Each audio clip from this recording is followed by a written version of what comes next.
The security of our southern border has been a hot topic for quite some time now, and U.S. Congressman Roger Marshall gave us more information about this last Friday as he met with some of our citizens at the Sunflower Senior Center. So the doctors, the nurses, the Border Patrol officers are doing everything in their power to handle the situation, but they just literally don't have enough resources to do that.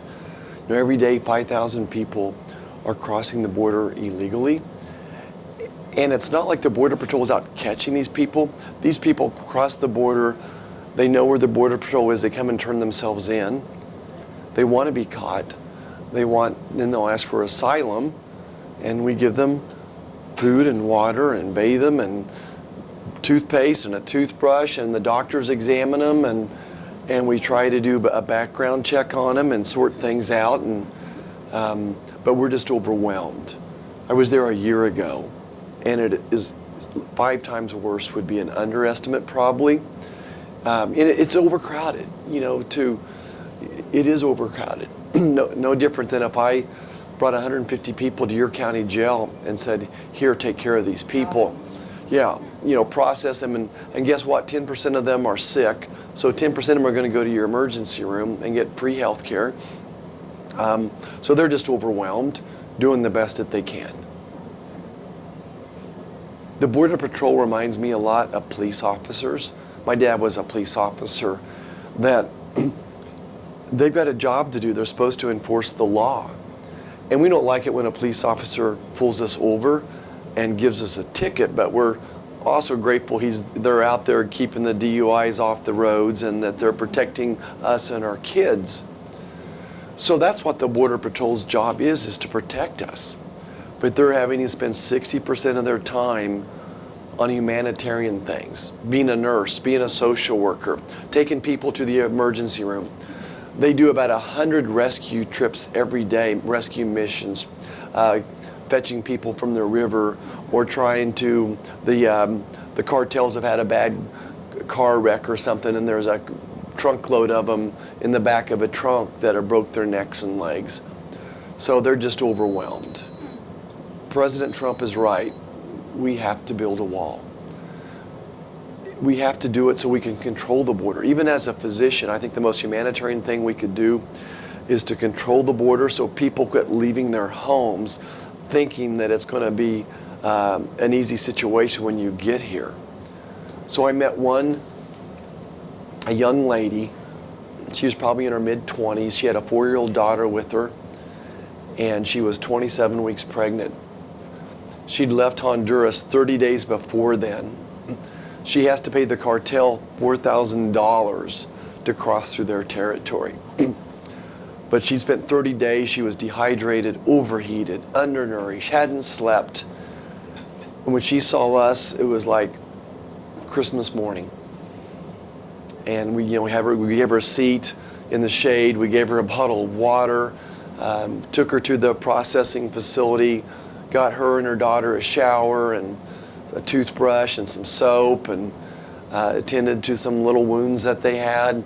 And that's a typical situation. We were there for maybe 30 minutes just on our side of the river at a processing spot. And when we got there was 40 people that were loading a bus that had turned themselves in. And in the 30 minutes we were there, probably 9 or 10 families had came and turned themselves in, just asking for help and relief. I want to be compassionate. I want to do everything we can do to help people. But at the same time, we need some rules. We need a rule of law. Congress needs to fix the asylum issue. So, every day if we're trying to process 5,000 people and we're calling back to Central America and try to say, is this person a criminal? And it's really hard to sort that out. Usually it takes days or weeks to sort that out, not hours as well. And what we're seeing are more and more people from other countries coming through the Mexican border.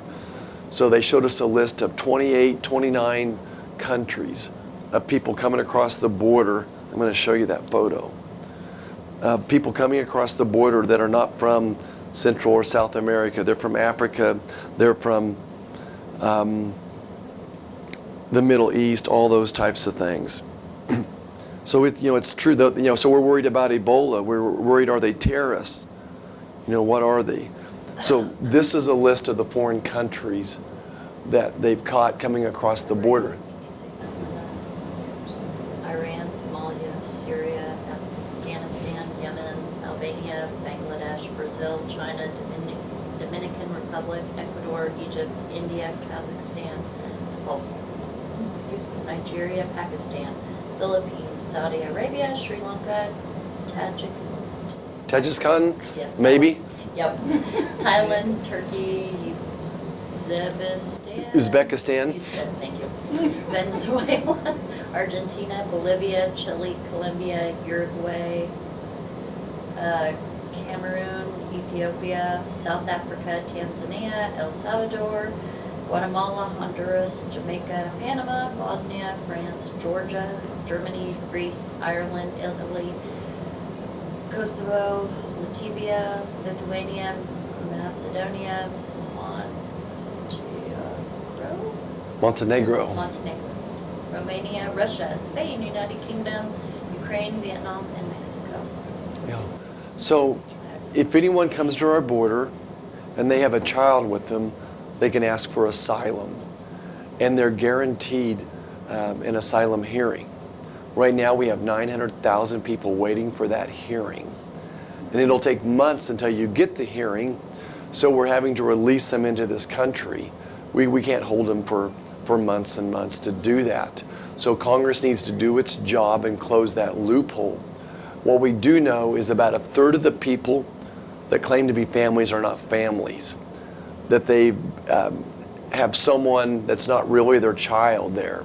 And oftentimes those are the ones that are being sex trafficked or sold into slavery. So it's worse than I thought it would be. It's a lot of complications. Yep. The whole picture. It is. That's what I thought when you said a mother or a child. How do you know it's their child? Yeah. So fortunately now we have quick DNA testing. So it takes us 90 minutes to figure that out now. But it started off as a pilot program. Only one or two of the outposts had it. But now I think the entire border we have it. It was such a problem that we're using all the places have it now. But one of the challenges is, so the Border Patrol officers are doing humanitarian efforts. While they're busy doing that, the terrorists and the drug traffickers, the gangsters, come across the border because they're just so busy putting Band-Aids on people, so busy just giving people food and water that they can't really patrol the border anymore. So we're afraid the drug trafficking is really going up as well. Is there any way that we can get more border patrol? Sure. It just costs money. It It just costs money. So we just appropriated another $4.6 billion to do it. But until we have a wall, all the Border Patrol officers in the world is not going to stop it. So If they want to get here, they're going to get here. So. exactly. So there was holes in the dike. For years we just put our fingers in the hole, but now the dike is broke. So we need to go back and prioritize building the wall. And then just not Border Patrol officers, but we need more drug dogs. We need more different types of technology, more people, all those. We need all the above, but mostly we need this to build the wall.